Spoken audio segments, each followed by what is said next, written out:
if you're here, I'm going to go out on a limb and say you're probably feeling tired. Tired of having to be strong all the time, tired of getting knocked down and just being told to get back up again. Well, today, we're going to dig into the science of resilience. And not as some magical trait you're born with, but as a skill, something you can actually train. I mean, really think about that for a second. Does life just feel like one big test after another sometimes? That feeling of pure exhaustion, it's real, and it's a sign that you're being pushed. But here's the thing we're going to flip on its head today. The world isn't getting any easier, but you are getting stronger, even if you can't feel it just yet. And this is probably the single most important idea we're going to talk about. So many of us think of resilience as this fixed thing. Either you've got it or you don't. But the science, it tells a completely different story. It's a mental and, a physical muscle. And just like any other muscle, you can train it, you can strengthen it, and you can make it work for you. Okay, so if we're going to learn how to build this skill, we first have to get really clear on what resilience actually is from a scientific point of view. Get past the buzzword. Now pay really close attention to that second part. Resilience is not about avoiding pain. It's not about putting on a brave face and pretending you're not struggling. It's actually the exact opposite. It's about feeling the full impact of that struggle, processing it, and then having the capacity to move forward anyway. It's about recovery, not invincibility. And that's a huge difference. So, now that we know what it is, let's pop the hood and see how it works. How does this whole bouncing back thing actually function inside our own bodies? See, biologically, resilience isn't some abstract idea. It's physically located in your nervous system. When we face something tough, a rejection, a failure, a tough conversation, our ancient survival instincts kick right in. Fight, flight, or freeze. A resilient person isn't someone who doesn't feel that spike of panic or stress. Oh no, they feel it. They're just someone who has trained their nervous system to come back down to a calm state more quickly. And this is where it gets really incredible, thanks to something called neuroplasticity.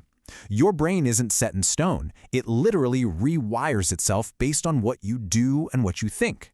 So every single time you survive something hard and you make the choice to get back up, you are physically forging new, stronger connections in your brain. You are training your brain for emotional endurance. That thing you were so sure would break you, by surviving it, you actually made yourself neurologically tougher. So, it really all comes down to the story you tell yourself. Two people can go through the exact same setback. One person sees it as permanent damage. Their story is, "This ruined me." But the other person, the more resilient one, reframes it. Their story is, "This shaped me." Same event, but a totally different outcome, all based on that one little psychological shift. We've talked about the power of resilience, but it's just as important to look at the other side of the coin. What happens when we don't work on building this muscle? Let's talk about the very real price of fragility. Do any of these hit a little too close to home?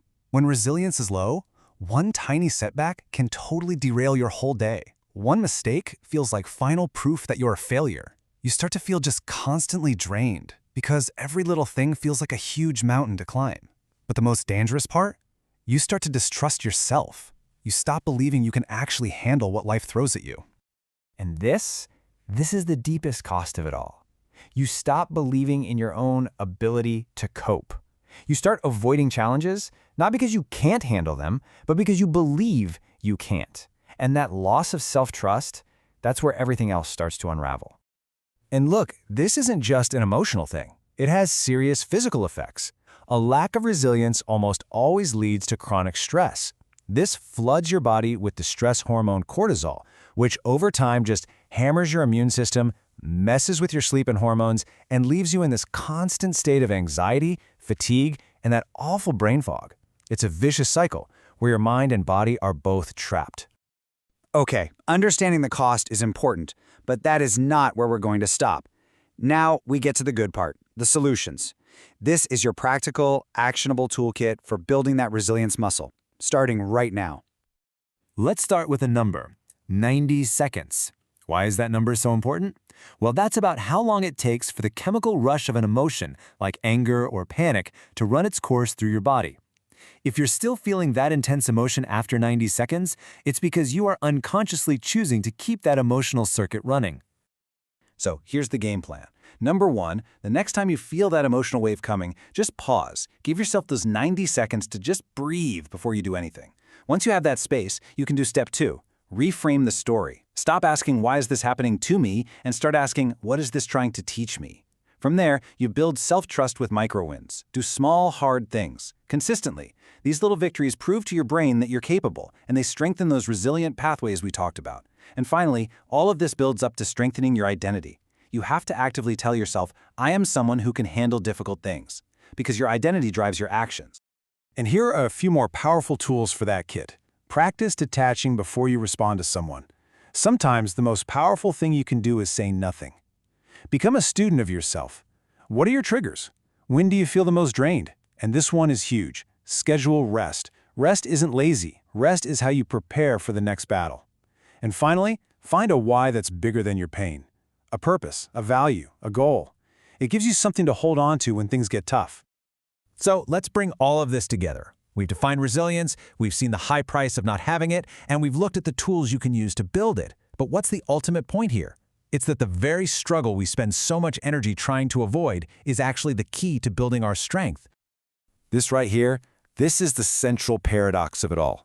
You don't get stronger by having an easy life. You get stronger by facing hard things and making it through to the other side. Every single challenge you have ever survived has been a rep in the gym for your resilience muscle. So if you're feeling exhausted right now, I really need you to hear this. That fatigue is not a sign of weakness. It is the feeling of growth. It's the soreness you feel after a workout. It's the byproduct of you building emotional and mental muscles that you might not even be able to see yet. But trust me, they're there. And I want to leave you with this final thought to chew on. Go back in your mind to a moment in your life that you really thought you wouldn't survive. A moment you were sure had broken you for good. Now, I want you to consider this. What if that wasn't the moment you broke? What if that was the moment you were built?